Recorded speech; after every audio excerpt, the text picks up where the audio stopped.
கேஸோடைய level இருக்குது, ஏரில் fire density எவ்வளோ இருக்குதுன்னு சொல்லிட்டு காட்டுது. இதில் என்னென்ன சென்சார்ஸ் இருக்குன்னா, இதில் வந்து ஆர்டினோ இருக்குது, எல்சிடி இருக்குது, ரிலே இருக்குது, ப்ளஸ் வந்து கேஸ் சென்சார் இருக்குது, ஃபயர் சென்சார் இருக்குது, உங்களுக்கு வந்து எல்சிடி டிசி ஃபேன் ஒன்று இருக்குது. சரிங்களா, இப்போ வந்து நார்மலாக இருக்குன்றப்ப பட்சத்தில் உங்களுக்கு எதுவும் வராது. இப்போ நான் வந்து கேஸ் இண்டக்ஷன் பண்ணுறதுக்காக உங்களுக்கு வந்து ஒரு சொல்யூஷன் பண்ணுறேன். கேஸுக்கு வந்து நம்ம கேஸ் வந்து ப்ரொடியூஸ் பண்ணுறப்ப என்ன ஆகும்னா,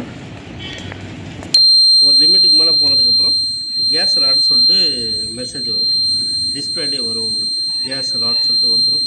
வந்த உடனே பஸ்ஸர் வரும். சரிங்களா, இதே போல் ஃபயர் டென்சிட்டிக்கு வந்து பார்த்திங்கன்னா, ஃபயரில் வந்து ஒரு குறிப்பிட்ட த்ரெஷ்ஹோல்டு நம்ம கொடுத்தோன்னா உங்களுக்கு வந்து பார்த்திங்கன்னா ஃபயர்லேயே வந்து